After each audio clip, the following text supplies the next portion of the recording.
எல்லா இடத்துலையும் எல்லாத்தையும் வச்சு மேம் நான் தீர்மானிக்கிறோமா? இதெல்லாம் அனுபவ பாடம்ன்ற நான். புத்தகம் வெறும் புத்தகம், நம்ம பாட புத்தகம் கட்டுறது கடுகளவு, கல்லாதது மலையளவு இருக்குது. நீங்கள் போகிற இடம். இன்னொன்று சொல்லட்டுங்களா, எழுதி வச்சுங்க, எதிலிருந்தும் எதையும் கற்றுக்கொள்ளலாம். எதிலிருந்தும் எதையும் கற்றுக்கொள்ளலாம். நான் வாத்தியாரே, நான் தான், எனக்கு தெரிஞ்சது நான் தாண்டா கற்றுக் கொடுப்பேன்னு சொல்ல முடியாது. அவங்ககிட்ட இருந்தும் கற்றுக்கலாம். ஈரோடில் பக்கத்தில் சித்தோடில் பேசுகிறேன். மகாபாரதம் 5 நாள் சொற்பொழிவு. அந்த கதையை கேளுங்க. 5 நாள் சொற்பொழிவு.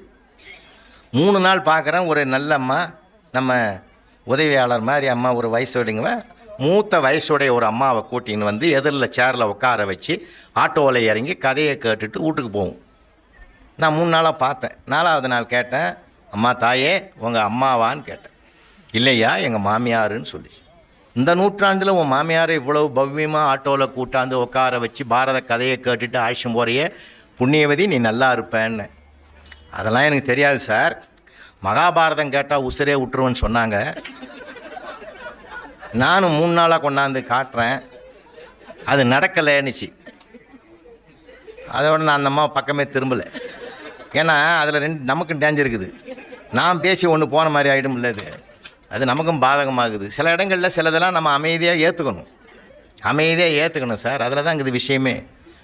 அந்த பாரத சொற்பொழிவு முடிஞ்சு மறுநாள் நான் போகிறேன். ஏற்காடில் போயிட்டு வீட்டுக்கு போயிட்டு வர முடியாது.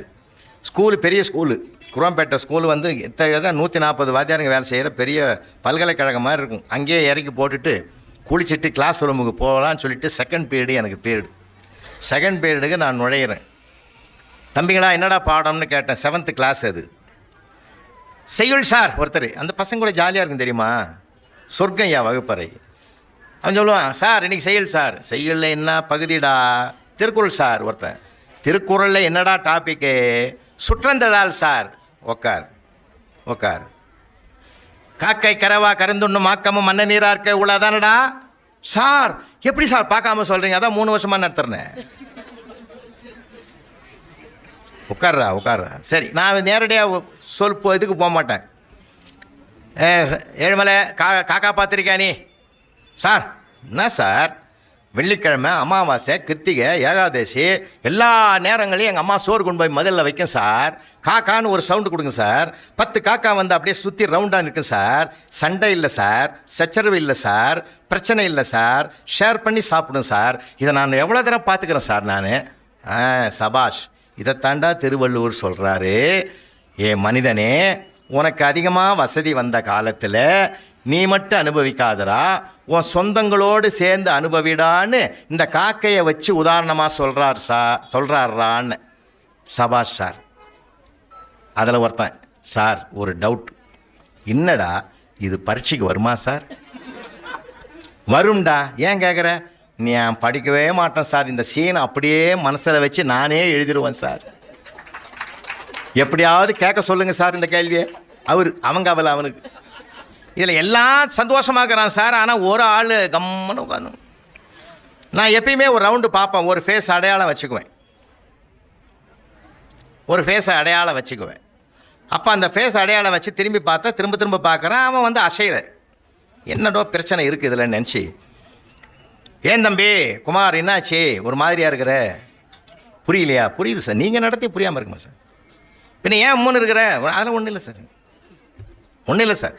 என்னமோ இருக்குடா. ஒன்றும் இல்லைன்னு சொல்லும்போதே என்னமோ இருக்குது. என்னடா சொல்கிறா சார்? விடுங்க சார், நேற்று ஞாயிற்றுக்கிழமை நான் பார்த்தது வேறு, நீங்கள் சொல்கிறது வேறு. எங்கள் தெருவில் பொன்னமான ஒரு பாட்டி வடையும் முருகும் சுட்டு ரோட்லேயே விற்குது சார். ஒரு காக்கா 4 மணிக்கு ஓடிய வந்து அப்படியே தூக்கி முடிச்சு சார் ஒரு முறுக்கை. பாட்டிக்கு முட்டி வலி ஃபாலோ பண்ண முடியாதுன்னு நான் மீட்டு தரலான்னு நான் ஓடினேன் சார். புளிய மரத்து உச்சியில் காலுங்கீழே வச்சுக்கின்னு அந்த ஒத்த காக்கா அந்த முறுக்கு முடிகிற வரைக்கும் அதுதான் சாப்பிட்டதே தவிர ஒரு காக்காயும் ஷேர் பண்ண கூப்பிடல சார். இது உண்மையா இல்லையாம்மா? 100% உண்மை. எனக்கு பகீர்னு இப்படி ஒரு கேள்வியை கேட்பான்னு நான் நினைக்கவே இல்லை. கேவலப்படுத்திடுவான் தெரியலேன்னு சொன்னான். கடவுளே என்னை காப்பாற்றின, கடவுள் காப்பாற்றிட்டான் சார். பீரியடு முடிஞ்சு பெல் அடிச்சிட்டான்.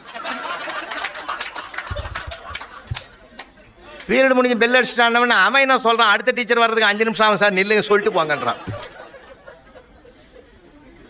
நான் என்னென்னமோ சொன்னேன், ஃபேண்டாஸ்டிக் கொஸ்டின், பிரமாதண்டா சார், ஆன்சர் சொல்லு சார். நான் என்னமோ சொல்கிறேன்டா. சரிடா, மத்தியானம் அப்படியே நான் டைம் டேபிளில் பார்த்துட்டேன். மத்தியானம் சொல்கிறேன், நான் மத்தியானம் பீரியட் இல்லைன்றான் அவன். சரி நாளைக்கு அவ்வளோதான், முடிஞ்சு போச்சு. விடுதலையாகி வெளியில் வந்து ராத்திரி பூரா தூக்கம் வரல சார். என் பொண்ணு வேறு கேர்ள்ஸ் ஸ்கூலில் 7th படிக்குது. என்னப்பா தூங்கவே இல்லையான்னு, தூங்கலாமா அந்த மாதிரி ஒருத்தன் கேள்வி. அதை வெரி சிம்பிள், படுப்பான்னு எடுத்தது அவனே தேவலாம். காலையில் எழுந்து ஸ்கூலுக்கு போகிறதுக்கு முன்னாடி ஒரு ஆன்சர் அந்த பெண் குழந்தை சொல்லிட்டு போச்சு சார். பெண்ணை பெற்றவங்களுக்கெல்லாம் சந்தோஷப்படுங்கம்மா. இந்த நூற்றாண்டில் பெண் குழந்தைகள் தான் அறிவு ஜீவிகளாக இருக்கிறார்கள். அவங்கள அடக்காதீங்க, நிறைய படிக்க வைங்க, டபுள் டிகிரி வாங்க வைங்க, ஜாபில் தன் காலில் நிற்கிற அளவுக்கு உயர்த்துங்க. ஏன்னா பையனுக்கும் பொண்ணுங்களுக்கும் வித்தியாசம் இருக்குது. நான் அனுபவத்தை சொல்கிறேன். ஒரு கேள்விக்கு ஆன்சர் தெரிஞ்சாதான் ஒரு பெண் குழந்தையை எழுதும். மனசாட்சி உடைய பிள்ளைகள். இன்றைக்கும் தர்மம் இருக்குதுன்னா அந்த பிள்ளைங்க தான் காரணம். எங்கள் பையன் அப்படி இல்லை, தெரியணும்னு அவசியமே இல்லை அவனுக்கு. ஆன்சர் தெரியலன்னா தான் அதிகமாக எழுதுவான். நிஜமாங்க, ஒரு தடவை கேட்டிருந்தேன், பூகம்பம் எப்படி உருவாகும்னு எழுதுகிறான். பூந்து விளையாட்டான். கடல் கொந்தளிக்கும், பூமி வெடிக்கும், வானம் வெடித்து சிதறும், பெருக்கெடுத்து ஓடுகிற வெள்ளத்தில் எங்கள் தமிழையா முதலில் போய் விடுவார். அவரை தொடர்ந்து ஆடு மாடுகள் எல்லாம் போகும்னு எழுதுகிறான். யார் சண்டாள பாவி, எனக்கு பகீர் ஒரு குழந்தை கூட பெண் குழந்தை எழுதலை. அவனை கூப்பிட்டேன், டேய் உன்னை அடிக்கக்கூடாது, திட்டக்கூடாது, மன உளைச்சல் வர மாதிரி பேசப்படாது, அது ரைட்டு விட்டுக்கிறேன். இந்த மாதிரி அக்கிரமமாக எழுதுகிறியே, இது தப்புன்னு கூடமா நான் சொல்லக்கூடாதுன்னு ஓன்னு அழுதான் சார். மனசு மாறுமா மாறாதாங்க? செஞ்ச தவறை நினச்சி வருந்துறான்னா அழறான்னா அதை விட மன்னிப்பு உலகத்திலே இல்லையா? சரிடா அழாதரா அதான் போதுண்டா மன்னிக்கிறேன். அதுக்கு நான் அழுவுனா சார்? பின்ன எதுக்குடா நீ படிச்சு பார்த்து திருத்துவேன்னு நான் நினைக்கவே இல்லை சார்.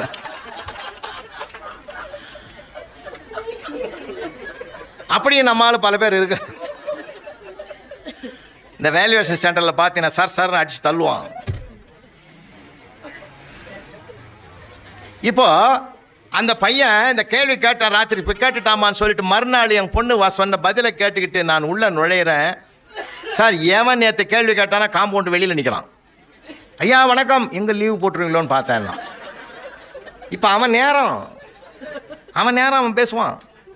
இருறா போட வரான். செகண்ட் பீரியட் உள்ளே நுழையிறேன். முதல்ல நான் சொன்னேன், அற்புதமான கேள்வி கேட்ட அவனுக்கு எல்லாரும் ஒரு கைத்தட்டல் கொடுங்கடான்னு. ஏன்னா யார் ஒருவருடைய கேள்வி நியாயம் தர்மம் என்று நீங்கள் ஒப்புதல் ஏற்றுக்கொள்ளுகிறீர்களோ அப்பொழுது நீங்கள் தான் பாதி வெற்றியை பெற்று விட்டீர்கள். கைத்தட்டினாங்க பாருங்க, அவனுக்கு ஒரு மாதிரி ஆயிடுச்சு. அப்போ நான் சொன்னேன், அவன் பார்த்ததாக சொன்னதும் ஒரு உண்மை கிடைக்கிறது, ஒரு தர்மம் கிடைக்குது, நியாயம் கிடைக்குது. திருவள்ளுவர் சொன்னதாக நான் சொன்னதிலேயும் ஒரு தர்மம் இருக்கிறது. என்ன தெரியுமா? ஏன் மனிதர்களே, நேர்மையாக வருகிற பொருளை பகிர்ந்து கொள்ளுங்கள், தண்டனை கிடையாது. நேர்மையற்ற வழியில் வருகிற பொருளை நீங்கள் மட்டுமே பார்த்து கொள்ளுங்கள், சொந்தங்களுக்கு பங்கிடாதீர்கள், அதற்கு தண்டனை உண்டு, தண்டனை என்னோடு போகட்டும் என்று அந்த காக்கா சொல்லுது. அந்த பையன் தன்னை மீறி சொன்னான் சார், சபாஷ் அப்படின்னா. அவன் சொல்லி நான் சொல்லணும், நான் சொல்லி அவன் சொல்கிறான். குழந்தை தானே, ரசிக்கணும். சொன்னா என் வாய் அதோட சும்மா இருக்கக்கூடாதா? நான் எப்பயுமே ஒரு தவளை வாய். இது கூட என் பொண்ணு தாண்டா சொன்னான்னு அதான பார்த்தேன். அப்போ எங்கள் சமூகம் தாண்டா யோசிக்கும், உங்கள் சமுதாயம் யோசிக்காதுன்ட்டான் சார் அவன். என்ன மகிழ்ச்சி, கலகலப்பு. ஒரு கிளாஸ் போனாலே கலகலப்பாரு. வீட்டுக்குள்ளே அப்பா எப்போ வருவாருன்னு பிள்ளைங்க எதிர்பார்க்கணையா? ஐயோ வந்துட்டான்டா அப்பா சொல்லக்கூடாது. வார்த்தைகளில் இருக்கிறது வாழ்க்கையின் வெற்றி இல்லையா? நம்மளை பார்த்து 4 பேர் அங்கே நிற்கணுயா, ஓடக்கூடாது. ஓடனா நம்ம ஆபத்தான ஆளுன்னு அர்த்தம், நின்னான்னா நல்ல தர்மவான்னு அர்த்தம். எவ்வளோ விஷயங்கள் படிக்கணும், கொஞ்சம் நெஞ்சம் கிடையாது சார். உலகத்தில் நம்ம என்ன நிறைய பேர் சொல்கிறானே, இன்னும் எனக்கு புத்தி வளரலை, என்ன போங்க உங்களுக்கு ஒன்றும் தெரியாதுன்னு சொல்லாத தமிழ்நாட்டு தாய்மார்களே கிடையாது. உண்மையா இல்லையாம்மா? அவர் ஐஏஎஸ்ஸாக இருக்கும், நம்ம ஐயா நம்ம ஜெயராமன் கூட இருக்கும். போங்க உங்களுக்கு ஒன்றும் தெரியாது இப்படி சொல்லாத வீட்டு தாய்மாரே கிடையாது. எல்லா ஒய்ஃபுக்கும் அது தர்மம். அது போங்க உங்களுக்கு ஒன்றும் தெரியாது. எங்கள் வீட்லேயும் காலையில் புறப்பட்டேன், 8 மணி ஃப்ளைட்டு தான் புறப்பட்டேன். எங்கன்னா ஊட்டியில் பேச போகிறோம். போங்க உங்களுக்கு ஒன்றும் தெரியாது. எனக்கு ஒன்றும் தெரியாதுடா ஜெயராமன் சார் கூப்பிட்டாருன்னா, அவருக்கு ஒன்றும் தெரியாது. எனக்கு சொல்லு, நியாயம் இருக்குது, தர்மம் இருக்குது. அவரே எப்படி சொல்லலாம், ஒன்று கூப்பிட்டதுலேருந்தே தெரியலையா சார்? ஒன்றும் தெரியாதுன்னு தெரிஞ்சுக்கிறதுக்கு எத்தனை வருஷம் ஆகுதுன்னு நான் நினச்சி பார்ப்பேன். மகிழ்ச்சி சார். நீயா நானா என்பது வாழ்க்கை அல்ல, நீயும் நானும் என்பதுதான் வாழ்க்கை. நிறைய பேர் பிரச்சனை ஆகிறது என்ன காரணம்? நான் சொல்கிறேங்க, வாழ்க்கை பாடம் சாதாரணமானதில்லை, எந்த புத்தகத்திலையும் இல்லாதது. வாழ்க்கை பாடத்தை படிங்க. நமக்கு நிறைய படிக்கணும். படித்தது மட்டும் போதாது, வாழ்க்கை பாடத்தை படிக்கணும். இங்கே இருக்கிற ஆண்களுக்கெல்லாம் நான் சொல்கிறேன், எல்லாரையும் சொல்கிறேன், பெண்களுக்கும் சொல்கிறேன். வெளியிலே வீட்டை விட்டு கால் எடுத்து வைத்து வெளியிலே வர்றீங்களா, வேலைக்கு போகிறீங்களா, முயற்சியை முன்னிறுத்துங்கள். ஒருவேளை உங்கள் முயற்சி தோற்றுவிட்டாலும், முயற்சிகள் தோற்றாலும் முயற்சிக்க தோற்காதீர்கள். தொடர்ந்து செய்யுங்க, முயற்சியை முன்னிறுத்துங்க, உழைப்பை முன்னிறுத்துங்க. 1000 பேரை எதிர்த்து வாழலாம், ஒருவரை கூட எதிர்பார்த்து வாழக்கூடாது என்ற சபதத்தோடு உங்கள் வாழ்க்கையை தொடருங்கள், போராடுங்கள், ஜெயிங்க, வெற்றி பெறுங்க. அந்த வெற்றியோடு வீட்டுக்குள்ள வாங்க. ஒருவருக்கு ஒருவர் தோற்பதற்கு தயாராகி விடுங்கள். வீட்டுக்குள்ள வந்தா அங்க அதாயா தர்மம். கணவன் மனைவி இடத்துல எவ்வளவு தோற்றான், மனைவி இடத்துல கணவன் எவ்வளவு முறை தோற்றான், பெற்றோரிடத்தில் பிள்ளைகள் எத்தனை முறை தோற்றான், யார் அதிகம் தோற்றார்களோ அவர்கள் தான் ஜெயித்தவர்கள். இந்த வினோத அறிவிப்பை உலகத்துக்கே கொடுத்ததுயா நம்ம பூமி. நம்ம பூமியா. ரொம்ப பாரம்பரிய பண்பாட்டை படிங்க, கலாச்சாரத்தை படிங்க. கல்யாணம்னாலே அந்த காலத்தில் என்னமா இருக்குன்னு தெரியுமா? ஒரு வீடும் குதூகலமாக இருக்குமையா. இப்போ எல்லாமே காம்போன்னு வந்துடுது. பணத்தை கொண்டு போய் கொடுத்துட்றான். அவன் கல்யாண மண்டபத்தில் ஒரு பொம்மையை கொண்டாந்து நிறுத்தி போடுறான். இல்லை, அது கும்பிட்டும் கிடக்குது.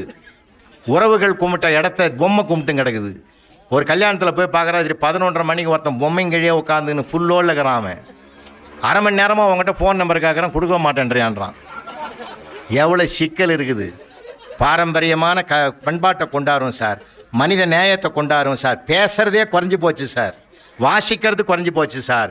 மீண்டும் நினைவுபடுத்துகிறேன், செயலை செய், செயலை நேசித்து செய், செயலை செயலுக்காக செய். பகவத்கீதையில் கர்மயோக அத்தியாயம் 18 அத்தியாயத்தில் 3வது அத்தியாயம் அதனுடைய சாரம்தான் அது. அதனால் நாம் நிறைய படிக்கணும். படித்தது போதாது, அது வேலை வாங்கி கொடுக்கும், சம்பளம் வாங்கி கொடுக்கும். ஆனால் இருக்கிறவங்களை எப்படி வேலை வாங்கிறது, வீட்டில் வாழ்க்கையை எப்படி நடத்துறதுன்றது மனிதர்களிடத்தில் தான் நமக்கு ஏராளமாக படிக்க வேண்டியவை நிறைய இருக்குயா. எதிலிருந்தும் எதையும் கற்றுக்கொள்ளலாம். காக்காவிடத்துலேருந்து கற்றுக்கலாம், ஒரு பூனை கிட்டேருந்து கற்றுக்கலாம் சார். ஒரு பூனை கூட பார்த்தீங்கன்னா நல்லா நாளைக்கு போய் கவனிங்க, நாளைக்கு கவனிங்கய்யா. பூனை குட்டி போட்டால் இடமாற்றம் பண்ணும், அங்கேயே வச்சுருக்காது. வாயால் தான் கவ்வியும் போவோம், கையால் தூக்காதது. வாயால் தான் கவ்வியும் போய் ட்ரான்ஸ்ஃபர் பண்ணும். அதே குட்டிங்களுக்கு பசின்னா ஒரு எலியை பிடிக்கும், அதே வாயால் தான் பிடிக்கும். எலி செத்து போகுது, குட்டி உயிரோடு இருக்குது. எப்போ மென்மையை கையாளணும், எப்போ வன்மையை கையாளணும்னு பூனைக்கு கூட தெரிந்த ஒரு ரகசியம் ஆறறிவு படைத்த மனிதனுக்கு தெரியலையே. வார்த்தையால் கொட்டிடுறானே, வார்த்தையால் கொட்டிடுறானே. கத்தியால் கொலை செய்கிறத விட வார்த்தையால் கொலை செய்கிறது தான் படுமோசமானது. ஏன்? அதனால்தான் வடுன்னார். தீயினால் சுட்ட புண் உள்ளாரும் மாறாதே, நாவினால் சுட்ட வடுன்னாரே.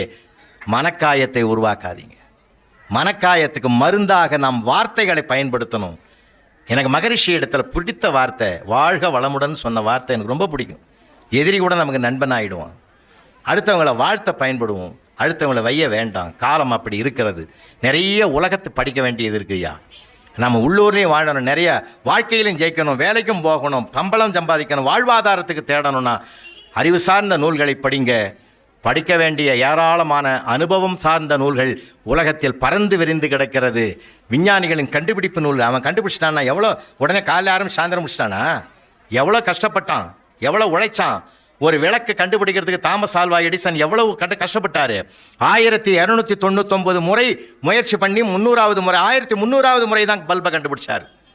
அந்த மனுஷனுக்கு எல்லாருக்கும் ஒரு ஆசை தானே, தன்னை தான் ஒய்ஃபு பாராட்டணும்னு எல்லாம் நினைப்பான். தூங்கி இருந்த அந்த அம்மா தாமஸ் ஆல்வா எடிசன் சம்சாரம் தூங்கி இருக்குது. அங்கேருந்து போய் எழுப்பினார். ஹாய், நான் கண்டுபிடிச்ச விளக்கு எரியுது பாருன்னார். அந்த அம்மா அப்படி போர்வையை எடுத்து பார்த்துட்டு அணைச்சிட்டு படுத்துக்கோன்னுச்சு. அந்த மனுஷன் எவ்வளோ நொந்து நூலாக இருப்பான். தயவு செஞ்சு ஒருத்தர் பாராட்டுங்கய்யா. பாராட்டை விட ஒரு உற்சாக படிக்கட்டு ஏறுகிற வலிமை உலகத்திலே கிடைக்காது. பாராட்டு. குறிப்பாக தாய்மார்கள் சொல்கிறேன். 40 மார்க் வாங்கின்னு வந்தானா, சபாஷ்டா என் கண்ணு, என் செல்லம், உங்கள் அப்பனை விட 5 கூட தாண்டா வாங்கியிருக்கிற அப்படின்னு சொல்லி உற்சாகப்படுத்துங்கம்மா, ஊக்கப்படுத்துங்கம்மா. வார்த்தைகளில் இருக்கிறது வாழ்க்கையின் வெற்றி. எவ்வளவோ அனுபவ பாடங்கள் நிறைய இருக்கியா. பஸ்ஸில் போகிறீங்களா, அங்கே ஒரு அனுபவத்தை பாருங்கள். ட்ரெயினில் போகிறீங்களா, அங்கே ஒரு அனுபவத்தை பாருங்கள். எல்லா இடங்களிலும் இருக்குதுயா, கொட்டி கிடக்குதுயா வாழ்க்கையில். உன்னை சொல்லி நான் நிறைவு செய்கிறேன். மகிழ்ச்சிக்கு ஒரு ஹியூமர் தான் வேணும்னு அவசியம் இல்லை. சூழ்நிலையே நீங்கள் நகைச்சுவையாக மகிழ்ச்சியாக மாற்றிங்க. என் பாட்டன் பாரதி சொன்னான், எத்தனை கோடி இன்பம் வைத்தாய் எங்கள் இறைவான்னு சொன்னான். சார், அவன் வாழ்நாள் பூரா அடிவயிறு பட்டினி. ஆனால் அவன் வார்த்தை பாருங்க, எத்தனை கோடி இன்பம் வைத்தாய் எங்கள் இறைவா.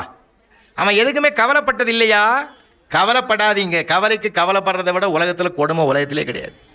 ஒன்றே ஒன்று உங்களுக்கு சொல்கிறேன், இது அட்வைஸாக நினைக்காதீங்க, அனுபவத்தை சொல்கிறேன். நிறைய பேர் எனக்கு சுகர் வந்துடுத்துன்னு கவலைப்படுறான். பயப்படாதீங்க. சுகர் வந்தவன் தான் ரொம்ப வருஷம் வாழறான். ஏன் தெரியுமா? உணவு கட்டுப்பாடாகிறான். நிஜமா இல்லையாங்க? சுகர் வரலன்னு நீங்கள் அனாவசியமாக இருந்துடாதீங்க. டெஸ்ட் பண்ணலைன்னு அர்த்தம். இப்போ எல்லாருக்கும் சுகர் இருக்குது. சுகர் இல்லாத இடமே இல்லை. நீக்கமர நிறைந்திருக்கிற ஒரே கடவுள் அதுதான் சுகர். அது ஒரு பற்றாக்குறை தானே தவிர அது நோய் கிடையாதுயா. பற்றாக்குறை, அது நோய் கிடையாது. சந்தோஷமாக இருங்க, சுகர் தானாகவே போகும். ஒன்றே ஒன்று மட்டும் சொல்கிறேன், ஒரு சுகர்காரன் இன்னொரு சுகர்காரங்கிட்ட மட்டும் பேசக்கூடாது. நம்ம சுகரை ஏற்றி விட்டுட்டு போடுவான். ஏன் தெரியுமா? உணவை விட ஒரு நோய்க்கு உணர்வு தான் மிக மிக முக்கியம். நிறைய பேர் ப்ரெஷர் ஏறுதுன்னா டென்ஷன் ஆகிட்டோம் சார். மனசு அப்படியே அழுத்தம் வந்துடுது. மன அழுத்தம் என்ற ஒரு குணம் தான் உணர்வு தானே டென்ஷன் ஆகுது.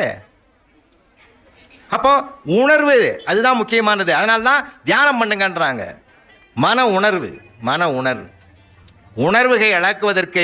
அதனால்தான் மனமெனும் தோணி பற்றி மதியெனும் கோலை ஊன்றி சினமெனும் சரக்கை ஏற்றி செறிகடல் ஓடும்போது மதனெனும் பாறை தாக்கி மறியும் போது அறிய உண்ணாது உனை உணும் உணர்வை நல்காய் ஒற்றியுடைய கோவேன்னு நாவுக்கரசர் திருவொற்றியூர் ஈசனை பாடுறாருன்னா அந்த உணர்வு தான் மனிதனுக்கு பண்படணும். நிலம் பண்பட்டால் நல்ல நெல் விளையும், மனம் பண்பட்டால் நல்ல சொல் விளையும். அந்த மனதை பண்படுத்துகிற நிறைய வாசிங்க.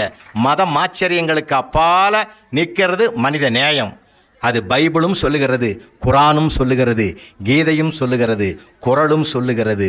எல்லாரும் இன்புற்றிருக்க நினைப்பது அல்லாமல் வேறொன்றும் அறியேன் பராபரமேனார் தாயுமானவர். நெஞ்சகமே கோவில், நினைவே சுகந்தம், அன்பே மஞ்சன நீர், பூசகுள்ள வாராய் பராபரமேன் அவர் தான் சொன்னார். உள்ளம் பெருங்கோயில், ஊனுடம்பு ஆலயம், வள்ளல் பிரானார்க்கு வாய் கோபுரவாசர், தெள்ளத் தெளிந்தார்க்கு சீவன் சிவலிங்கம், கள்ளப்புலனிந்தும் காளாமணி விளக்கேன்னு திருமூலர் சொன்னார். என்றால் கடவுள் மனிதனாக பிறக்கிறான் மீண்டும் கடவுளாவதற்கு என்பதனால் ஒவ்வொருவரும் கடவுளாவதற்கு முயற்சி பண்ணுவோம். அந்த பண்பாட்டை படிப்போம், மனிதநேயத்தை படிப்போம், மனிதர்களை படிப்போம். வாசிக்கிற புத்தகங்கள் மட்டும் இல்லை, ஏராளமான சான்றோர்களுடைய நூல்களை வாங்குவோம். ஆன்மீக பார்வையோடு உலா வருவோம். அப்பொழுதுதான் நம்முடைய உள்ளம் உயர உயர செயல்கள் சிறக்கும். வெள்ளத்தனைய மல நீட்ட மாந்தர்தம் உள்ளத்தனையது உயர்வு என்று திருவள்ளுவர் அதையும் கோடிட்டு காட்டியிருக்கிறார். நாம் எவ்வளவு உயரமானவர்கள் என்பது முக்கியமல்ல, நம்முடைய மனம் எந்த அளவுக்கு உயரத்தை தொட்டிருக்கிறது என்பது தான் மிக மிக முக்கியம். அதுதான் முக்கியம். தென்கட்சி மூதறிஞர் தென்கட்சி சுவாமிநாதன் அவர்களும் நாங்கள் குற்றாலத்தில் பேசிட்டு ட்ரெயினில் வரோம். விழுப்புரம் ஜங்ஷனில் நிற்குது வண்டி. புறப்படும் ஒரு நேரத்தில் எல்லோ சிக்னல் விழுந்து போச்சு. க்ரீன் வர்றதுக்கு முன்னாடி அந்த ஸ்டாலில் ஒருத்தன் மசால் வடையை, அந்த கடைக்காரன் மசால் வடையை கூடையில் ஒன்று கொட்டுறான். அங்கேருந்து வாசனை எங்களுக்கு வருது, எங்கள் கம்பார்ட்மெண்ட்டில் வருது. ஐயா சொன்னார், 500,000 செலவு பண்ணாலும் நம்ம வீட்டில் இவ்வளோ வாசனை வரலையடா, இங்கே எப்படா அவன் என்னடா பண்ணுறான்னாரு. இங்கே அது இருங்க ஐயா, அதை வாங்கிட்டு வரேன்னு க்ரீன் சிக்னல் விடலைன்னு சொல்லி இறங்கி ஓடி போய் 20 ரூபா நோட்டை எடுத்து கொடுத்து அந்த பொட்டலம் கட்டுற பையன்கிட்ட 10 வயசு பையனாக இருப்பான், கட்டிகிட்டு இருக்கான். 20 ரூபாய் நோட்டை கொடுத்து சீக்கிரம் கட்டுறா, வடையை கட்டுறா தம்பி, ட்ரெயினை பிடிக்கணும்னு கலகலன்னு சிரிக்கிறான். ஐயா நீ சிரிக்கிற மாதிரி நான் எதுவும் சொல்லலையேடா, இயல்பாக சொல்லுவேன் சொல்லலையேடான்னு. அதுக்கு அவன் சொல்கிறான், சொல்லிட்டீங்களே சார், அவங்கவுங்களும் வடையை வச்சு எலியை பிடிப்பான், நீ ட்ரெயினையே பிடிக்கணும்னு சொன்ன பற்றியா. அவன் எப்படி பார்க்குறான் பார்த்தீங்களா சார். நீங்கள் ஒன்றை உயர்வாகவும் பார்க்கலாம், தாழ்வாகவும் பார்க்கலாம். நீங்கள் ஒரு ஊட்டி மலை மேலே நிற்கிறீங்க. இப்போ ஊட்டி மலை மேலே கீழே எட்டி பார்க்குறீங்க, எவ்வளவு உயரத்தில் இருக்கிறோம் பத்தியா அப்படின்னு பெருமிதமாகவும் நினைக்கலாம். எவ்வளோ பள்ளம் கீழே இருக்குது பத்தியா அப்படின்னு நினைக்கலாம். அப்போ நம்முடைய எண்ணத்தை பொறுத்தது தான் உயர்வும் தாழ்வும் என்றால், உயர்ந்த பார்வையோடு பாருங்க, பாசிட்டிவ் எண்ணத்தோடு நாம் பழகுவோம், வைப்ரேஷன் நமக்குள்ளே வரும். நிச்சயமாக வாழ்க்கை என்பது நம்பிக்கையை சார்ந்தது. ஆசை, களவு, கோபம் கொண்டவன் பேச தெரிந்த மிருகம், அன்பு, நன்றி, கருணை கொண்டவன் மனித வடிவில் தெய்வம்னா மகாகவி கவியரசர் கண்ணதாசன். பின்பற்றுவோம். அன்புக்கு மிஞ்சினது உலகத்தில் எதுவும் கிடையாது. அன்புக்கு ஆண்டவனே அசைந்து வரக்கூடியவன் என்றால் சாதாரணமான மனிதர்கள் வரமாட்டார்களா? முயற்சிப்போம், வெற்றி பெறுவோம். நன்றி.